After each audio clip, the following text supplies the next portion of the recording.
Did I ever tell you the definition of insanity? Yeah, is it a 5'3" petite girl with a penchant for explosives and extreme daddy issues? Oh, what the f***?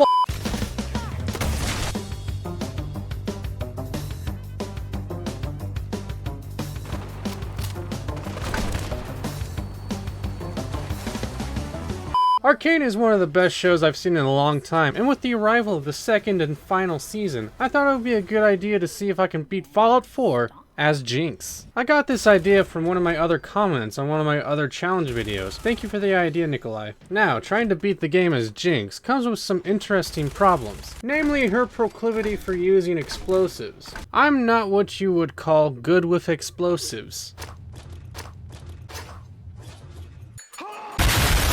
With that being said, I'll be allowing myself to use a magnum revolver, as she seems to be very good at marksmanship, and I am also allowed to use her iconic minigun. Along with that, I will be allowing myself to use any and all types of explosives in the game, just to spice the game up more. I hope these rules are good with you guys, and without further ado, let's get into the mayhem. Starting this challenge took the longest out of a lot of my others. Why, you may be asking? It's the fucking hair! You know Jinx's iconic twin braid look? And thanks to the next gen update, the mods with twin braids I saw on Nexus did not want to work worth a shit. It took a couple days of searching until I'm able to find a mod known as Commonwealth Cuts by Erwin, which is a port of a Nexus mod that allows me to use a twin braid hairstyle. Don't mind the color or the face, I will get the correct color later, and I will make her look more accurate later in the video. I even tried to make Echo from the show, with lackluster results, but aside from that, I continued to start just like any other. I filled out some paperwork, said hello to my adoptive son, and then ran for my life to a nearby vault to avoid the falling nukes. Oh my god!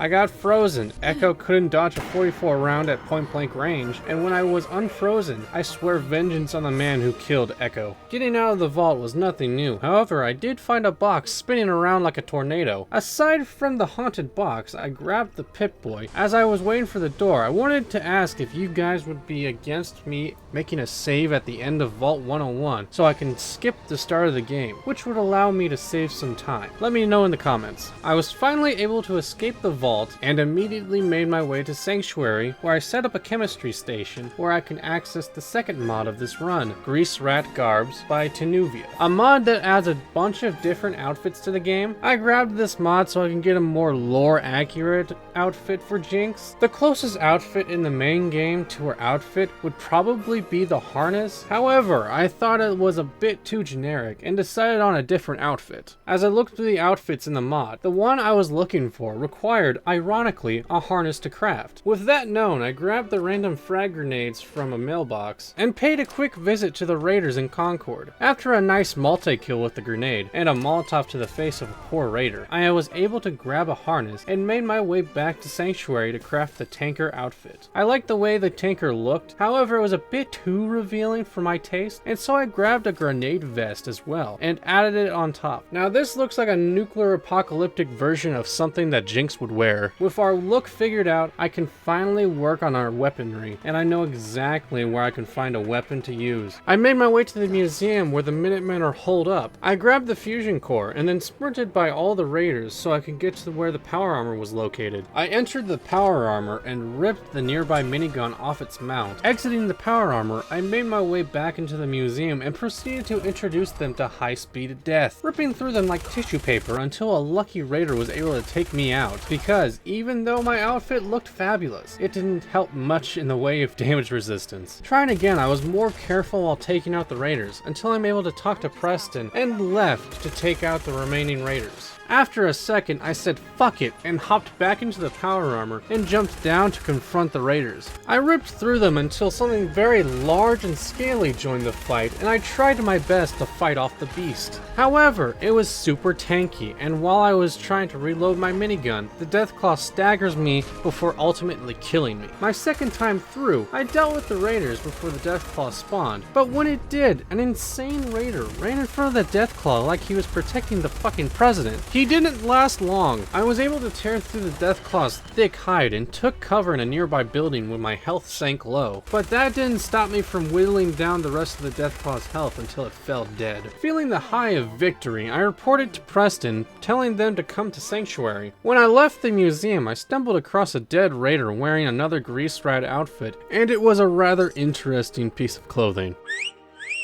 With that image scarred in my brain, I got Sanctuary set up before the Minutemen arrived, allowing me to finish the quest. I gave my minigun a makeover and found a magnum next to a water pump. Sadly, however, it wasn't quite correct. I wanted to limit my options for pistols to a 44 revolver with a bull barrel modification, mostly to make this challenge harder. People might mistake me for some kind of a masochist, which isn't true. With little else to do, I made my way to Diamond City, taking out some deviants holding a diner hostage, and juked some raiders as I got closer to the city. I made it to Diamond City, walked right past the mayor, and immediately sat my ass in the barber chair, and proceeded to turn myself into a walking blueberry. With my hair finally taken care of, I parkoured my way down to Good Neighbor, passing important locations on the way, and was stopped by a dumbass who thought it would be a good idea to threaten a 5'3" girl with a minigun and a whole lot of trauma. He didn't last long. For some reason, I wanted to pull some crimes in this challenge and started talking to Bobbi about a big score. This big score involved trying to blow up a bunch of crabs with mines. Fuck! My second try ended with my cheeks being thoroughly pinched. My third try, however, I went all scorched earth on their asses, ripping through them with my minigun. After dealing with the crabs, I noticed that I was running out of minigun ammo, in need of a weapon that will be easier to stock. I made my way to a place where I knew a magnum was waiting on the floor. However, I got absolutely obliterated by a group of supermutants, and discovered a couple settlements before I made it to my destination. A strange door on the side of an embankment, with a puzzle on the inside which requires you to put in a specific code into the machine. What is the code, you may be asking? Just look at the far wall with a bunch of different numbers painted on it. If you put the numbers in correctly, the door will open and you will be able to pick up a unique magnum called the Gainer, a pistol that is able to set everything it hits on fire. I took my new gun for a spin by peacefully defusing a hostage situation. Afterwards, I made my way to a satellite station in order to try and grab more minigun ammo. However, things didn't go as planned. Next time through, I yeeted a grenade at the raider's feet and then ran away like a little gremlin. I grabbed the ammo, grabbed a random locket, and then decided to have a little fashion show, as I was curious about the other outfits that come in the Rat Garbs mod. Many of them were just like a different colored t-shirt and armor, and one showed a bit too much patriotism.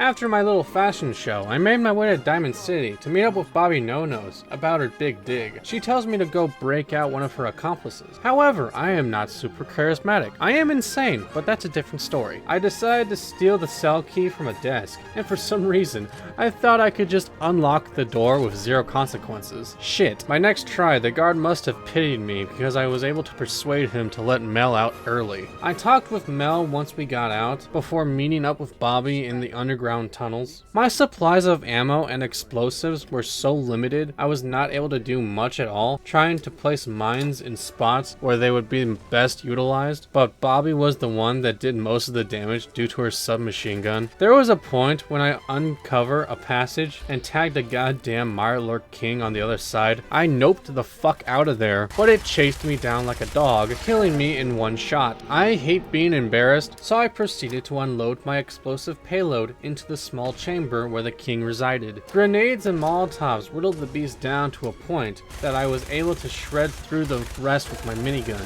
using the nearby pillars in the chamber as protection. I grabbed the power armor inside because I would need every advantage I can get for this quest. And besides, do you think Jinx of all people would pass up a weaponized exoskeleton? What color do you think Jinx would make her armor? Leave your thoughts in the comments. We continued our way through the crustaceans, ending up in a subway station where Bobbi comes in clutch with her machine gun. We were almost done until we come across an area with a putrid glowing one wandering around. I tried to parkour my way around the thing, but it caught up with me, pinning me in the corner, and made me taste its Mountain Dew. If you know what I'm talking about. Trying again, I was pistol whipping a feral when the glowing one smelled my asshole and came running. I started dodging around a table to avoid the pervert like a goddamn Scooby-Doo chase. I tried using mines to blow up the glowing one's legs. I even tried to take out the glowing one's legs with my minigun. However, nothing was really working, and I had to wait. It took a lot of effort, but Bobbi was able to take out the glowing one in the end. We made it to the end of the tunnels and emerged to find ourselves in the wrong storeroom. We were trying to steal from Hancock's storeroom this entire time, a guy I actually like, and there was only one reaction I saw fit.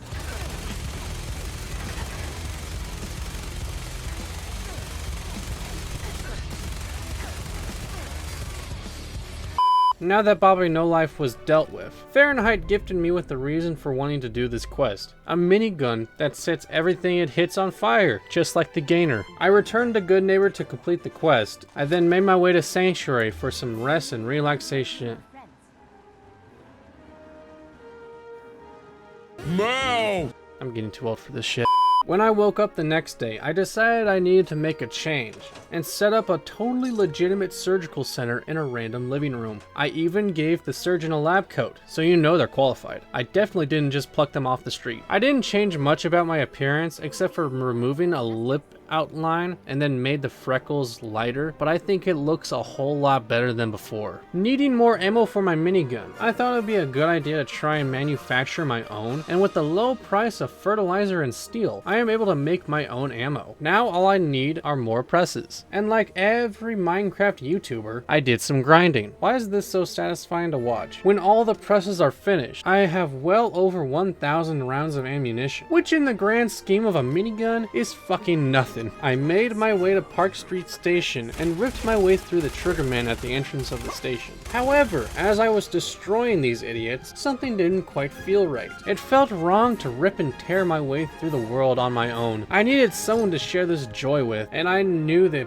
perfect person for the job. All I need to do first is retrieve her weapon, and it's conveniently shoved up a nearby behemoth's ass. I was riding high and unloaded on the behemoth, but as soon as it started to run after me, I ran away like a little bitch and hit in a spot where he was unable to reach me. At that point, Swan literally just stood there and let me unload my minigun into his flesh. He tried to block the fiery rounds from impacting, but his arm was doing nothing, and with one final burst of fire, I defeated Swan and made him spaz out in death before I'm able to retrieve my prize, and immediately made my way to the combat zone in order to recruit an angry redhead who loves fighting and drugs. I ripped through the raiders, who thought it would be a good idea to rush me with only a tire iron. I took out the rest, shooting in short bursts of fire in order to conserve ammo, but the raiders didn't put up much of a fight. I recruited Cait, gave her the gauntlet before returning home and making the power fist a bit more accurate to how it would be in the show. After acquiring a new companion, I went off to finish some settlement missions, as I wanted to beat the game with the Minutemen. I made my way to a mission where I come into contact with a big ass mosquito, who Cait tries to chase down with bloody murder in her eyes. I killed the raider boss and started the long process of building up Sanctuary in order to put my plans into action. However, before I do all of that, I made my way back to Park Street Station, and with the help of some explosives, I am able to take out a good chunk of the triggermen. For some reason, I thought it would be a good idea to try and pistol whip a guy. It didn't go well for me at all. The next go around, I used what was left in my minigun and grenades to take out the rest. However, I didn't think I would have enough firepower to take out the rest of the vault, and proceeded to a highway overpass with a very important super mutant chilling on the top. I tried throwing grenades at him to kill him out of sight, but he got the better of me in the end. My next try, I snuck closer and then threw a grenade right at the super mutant's feet before jumping off the overpass for safety. The grenade had detonated mid-jump, and when I checked on the body, I was able to find what I was looking for. With the missile launcher in hand, I took it for a spin on the remaining triggermen, turning them into mincemeat. I even got to watch Cait take out the last guy with a mechanized punch to the face. I got some nice double kills on some triggermen in the vault, and then ended up getting chased down by a guard with a baseball bat. I led him outside the vault where Cait was chilling for some reason, and then let the two go at it. The two of them really laid into one another, trading blows back and forth until the triggerman knocked Cait and started chasing after me. I panicked and accidentally fired my missile launcher far too close. The next time through, I used Cait to clump up the goons together so I could get the most out of my missiles, and even introduced the butt of my gun to a triggerman's skull. Going deeper into the vault, I gave Dino 19 inches of this missile. I saved Valentine, gave the triggerman a surprise, and wanted to compare my missile to Skinny. Looks like I was bigger. I escaped with Valentine, agreeing to come and see him later. However, I soon found myself at a garden run by robots. They hired me to take back a water treatment plant, which may or may not be crawling with super mutants. I tried a different approach, taking out the rocket guy before taking out the rest of the mutants that walked around the plant. Hey, I wonder what's in here. You don't want to be like this. This is disgusting. This is awful in every way. If I could kill it, I would. But I legally can't. But I've considered it. After that embarrassment, for some reason, the super mutants got even more difficult to deal with, from either chewing through my health or getting a lucky missile shot while I think everyone else is dead. I got it this time. Fucking tree! I got a nice shot on a suicider and was finally able to take everyone out once again. I'd made damn sure that I didn't trip that tripwire again before making my way inside. I flipped a switch to drain a portion of the treatment plant, awakening the Mirelurks within. I made sure they knew what high-grade explosives felt like to the face, as I parkoured my way through the facility to reach another control switch. I tried to take out the last few Mirelurks with one missile, but I was a bit too close to the explosion. So next time I made sure to keep a good distance before blasting the crabs to Kingdom Come. I was able to flip the last switch, restoring power to the treatment plant, and I reported my success to the robots at Greygarden. With enough settlements helped, I am finally able to start the quest to retake the castle. I met Preston outside the castle entrance as they were discussing how to attack. I said fuck it and went in missiles firing, trying to get as many grouped up at once. I may have gotten a bit too trigger happy though. I tried staying up top next time and thought I would get a nice multi-kill on some Mirelurks that were attacking Cait. However, the crabs seemed to gain consciousness right as I threw the grenade, scattering while Cait was stuck with a grenade in her lap. In the chaos of the fight, I threw a grenade before swiftly killing a crab, only to have it fly at me like an undead meat rocket. With the small fry taken care of, I started to prepare for the main fight to come, laying all my mines, and when the crab queen finally set off my trap, I unleashed a barrage of missile fire, until I'm killed by a fucking tree. There was another try where I got hit with its acid that was so strong that even my stim packs were unable to offset the damage. Die, crab! Fuck! The battle was long and hard as I shot missile after missile, and only after landing a couple grenades am I finally able to kill the annoying piece of shit. I set up the recruitment beacon, completing the quest, and went through the castle, taking out any lingering Mirelurks. I even got to watch an epic showdown between Cait and the last crab. Who's next?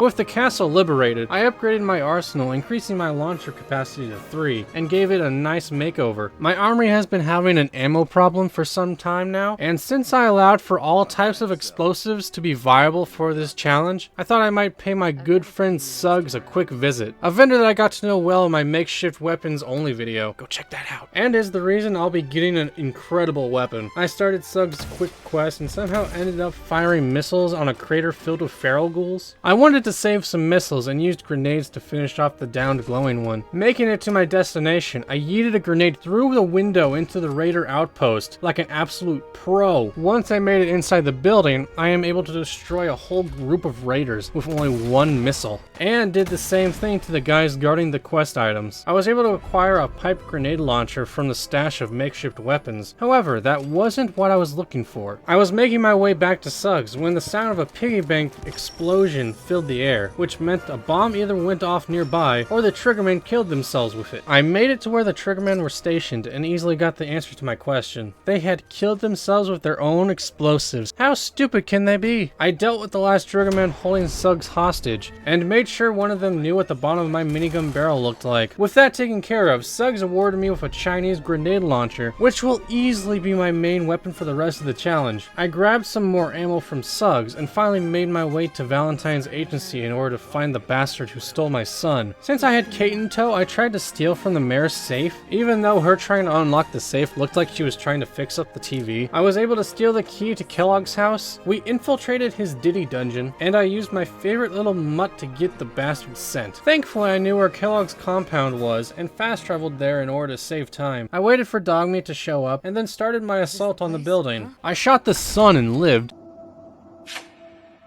What, are we gonna fight the sun?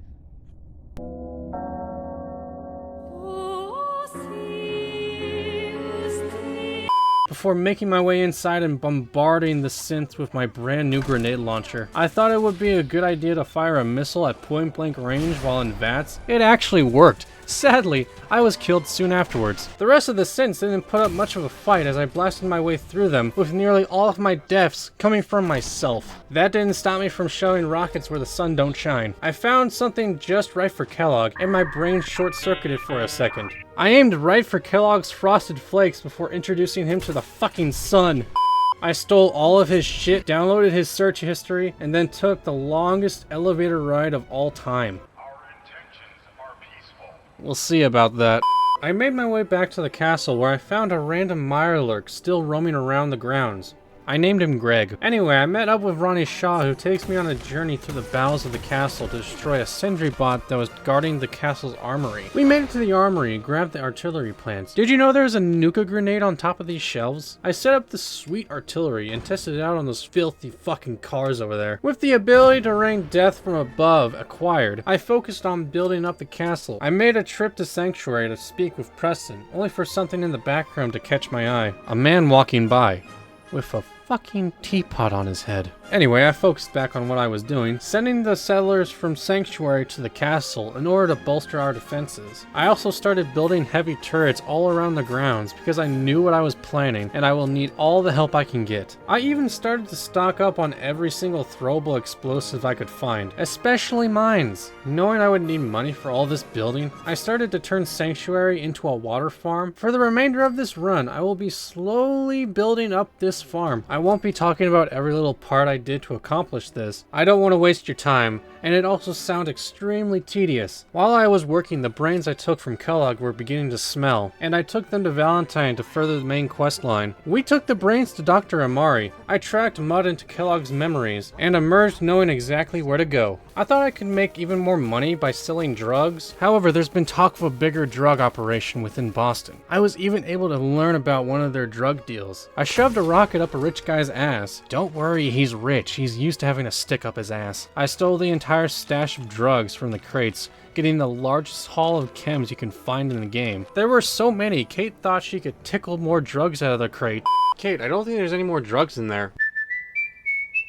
What the fuck? That file that Cait found within the crates was the location and method of entrance to the rival drug den. I went all Breaking Bad on their asses. Shit! I was able to find the entrance to the drug den, and then showed them what a 44 incendiary round felt like. I stole all of their drugs, which was a fraction of what I could find in the crates. I thought they might have more hidden within the basement, but all I found was a shit ton of ghouls that needed to get blown up. I returned to Sanctuary to celebrate, and found the man with a pot on his head. I guess you could call him the Pothead. I'm so sorry, please don't click off. I returned to Suggs to stock up on some more ammo in preparation of going to the glowing sea. On the way to the sea, I found a dog stuck in a giant cage. I didn't have the ranks in locksmith, and for some reason, Cait refused to unlock this lock. With a heavy heart, I was forced to leave the dog. Along the way, Cait showed me how she used to hunt deer in her childhood, and for some reason, a Brotherhood vertebrate decided they wanted to fight and started to fire on me. I hadn't provoked them in any way, shape, or form, but if they want to kick the hornet's nest, let's fucking go! However, before I dealt with the Brotherhood, I lowered the local Deathclaw population, and blew up a whole swarm of mosquitoes before eradicating a horde of ghouls with only a couple missiles. I fought Virgil's guard dog, but it decided to run away from me in fear. Enjoying the chase, I hunted the beast down and finished it off. I was finally able to talk to Virgil, and was given the mission to hunt down a courser. It didn't go according to plan. I did get my revenge though. I blasted my way through the rest of the gunners in the facility until I am able to hit the courser with a sneak attack from the floor below him. I started to pepper him with grenades and then used the map marker to tell me where the courser was located. Blowing him off the face of the earth, grabbed the chip, and then made my way to Suggs to resupply since he was so close by. However, when I made it to his shop, there was a Brotherhood patrol standing right outside. They weren't hostile, but I kept a close eye on the pair as I did my business. I made my way to the railroad's hideout, and without even thinking about it, I shoved missiles down their throats. Glory's minigun nearly ripped me a new asshole, but more explosives dealt with her easily enough. They had no idea what was going to happen. I guess you could say I was one step ahead. You can leave now, I'm sorry. I continued on through the crypt, taking out the remaining railroad members. Cait got in the way of one of my grenades and I bounced it off her face, nearly blowing myself up in the process. At some point, I anger Pam, but for some reason she refused to fight us, instead running away from Cait like she was a knife-wielding maniac. I had to constantly tell Cait to leave the poor robot alone as I decoded the chip. At a point, I felt bad about the robot and even tried to give her a little peace offering before leaving and taking the chip back to Virgil. I told Preston about my plans to infiltrate the Institute and got a good view of the Pridwin in the distance. God, that thing's an eyesore. I made my way to Sanctuary where I show Sturgis the plans for the teleporter and then got to work creating the massive piece of machinery. I made my way to stock up on ammo before going to the Institute. Well, shit. Don't worry, Suggs is good, and the Brotherhood Knights took a good chunk of damage. After that detour, I stood on the relay platform and was transported into the Institute. I was able to find my son, and in a blind rage, I blew up Father as soon as he entered the room, not even giving him a chance to speak. I tried to break the lock on the door, but when I realized the door wasn't going to budge, I made my way back to the teleporter, shooting the toes off of a synth as I went. I escaped the Institute in a flash of light, and then informed Preston of my plan to take out the Institute. I gave Sturgis the holotape with Institute secrets on it and told him to find me a way into their base. I stopped by Diamond City to gain some materials so I can start making turrets for the castle. After finishing that, I found myself in a ghoul-infested town that I clear out with extreme prejudice. I came across a patrol of Brotherhood soldiers being attacked by wave after wave of ghouls, allowing me to shove grenades and missiles down their throats until they all stopped moving. You guys might be wondering about this plan I've been talking about throughout the video. Well, here's the point of no return. I shot a missile down Rice's stupid ass, killing him and Halen in one shot, with a couple more to take down Dance. With this, I am now made permanent enemies of the Institute and Brotherhood at the same time. The Commonwealth does not need shadowy dictators to rule from underground, or racists in power armor ruling from the sky. The Commonwealth needs its own freedom to rule itself. Why did I destroy the railroad? It's the fucking railroad, what do you expect? Enough of that, back to the challenge. I put Rise where he belonged and shoved a missile up his ass for every time he was such a dick to me. At some point, Cait decided to drop to the floor as if she had been shot. I knew she was faking it and told her to knock it off. I started the last few settlement quests that I need to finish to start the castle defense mission. However, while I was working on these quests, I stumbled across a super mutant base and a hostile vertibird that rained death from above. I took out the vertibird right before I am taken out by a nearby raider's grenade. Trying again, everything seemed to just keep exploding. Fireball after fireball, I shot the super mutants and the Brotherhood soldiers that were trying to kill my ass. I sniped a super mutant with a missile before getting destroyed by a mutant filling me with lead. I returned the favor with a barrage of grenade fire until there is nothing left of the mutant except for a green stain on the floor. After dealing with all that, I stumbled across a funeral procession right next to a raider base. This couldn't go wrong. A raider tried to interrupt, but the attendees sent him to an early grave quickly. I was paying my respects to the dead when I hear a sound behind me, and off in the distance, a raider threw a Hail Mary grenade right into the middle of the funeral, killing the preacher and bringing my wrath down upon them. I ruthlessly took out the raider who threw the grenade, and then proceeded to yeet my own grenade into a nearby building to kill his friends. With the preacher dead, I took on his role and finished the ceremony, and got the strangest look I've ever seen. After playing preacher, I tried to put a hat on a skeleton. It didn't work. I went about completing the settlement missions as fast as I could, destroying bands of raiders as I go. Stupid banister. Let's try that again. Fucking banister! I was finally able to take out the raider group, and since it was close by, I decided to go free Suggs from the Brotherhood tyranny. I tried to sneak up on them, but was met with a missile. I escaped and fought from a distance, exchanging grenade for missile. Thankfully, with a few more quick grenades to their faces, the patrol goes down. Suggs is fine and still able to sell me copious amounts of ammo for what's about to come. While on my way to the last settlement mission, I stumbled across a band of super mutants, all carrying miniguns, guarding a lone settler. I really wanted to rescue that settler for some reason, so instead of bombarding the mutants, I tried to pick them off with my pistol. While this is happening, a suicider snuck up on Cait and destroyed her as I ducked for cover in a nearby train car. I picked one mutant off, but that made the others more aggressive, making them come closer. I used the train car for cover and tried shooting them from underneath the car until they wandered off and got into a fight with Yao Guai from a nearby town. They took out Yogi and Boo Boo, and at that point I said fuck it and bombarded them with grenades until they dropped dead. However, the settler I was trying to save was nowhere to be seen. What the fuck? I moved on to find a random behemoth down the road. I knew he would be a problem and started whittling its health down. At some point, I changed to my pistol to finish it off, but when it crippled my leg with a thrown rock, I started to panic as it lumbered closer to me, unable for me to run away. I panicked until I drove one final bullet into its head. That was an intense fight. Hope I don't have to do that again. I may or may not have misclicked on that grenade. The behemoth must have had a bad case of deja vu as I shoved grenades up its loincloth. I dealt with the pink ghouls outside the school and made a raider explode from a headshot. A goddamn kamikaze vertibird exploded on my head, and I got to corpse launch a couple of ghouls. When I got inside, I found a cheeky little spot that would allow me to shoot my grenade launcher through a wall. Shit. Fuck. Third time's the charm. With the ghoul crippled, I made it inside and finished it off with my pistol. Before I left the school, I found the most unfortunate ghoul ever. Even 200 years in the future, they're still being put into lockers. I told the settlements of my success, I restocked my ammo for the castle defense mission, and made a stop at Diamond City. No. Wait. A little context. I was playing this section of the run on Halloween Day. It's like the gingerbread specter was haunting me, I swear to God. Aside from the out-of-season decorations, I grabbed as much ammo and supplies I could grab for the coming battle. I did some last-minute preparations for the defenses before going to bed and starting the castle defense in the morning. I didn't even let them get close, bombarding the incoming synths with my missiles and grenades. At some point, I jumped down to fight them head-on, and got a funny ragdoll on a courser as I went. I took out a legendary, destroyed some synths in the courtyard, and then witnessed a strange sight.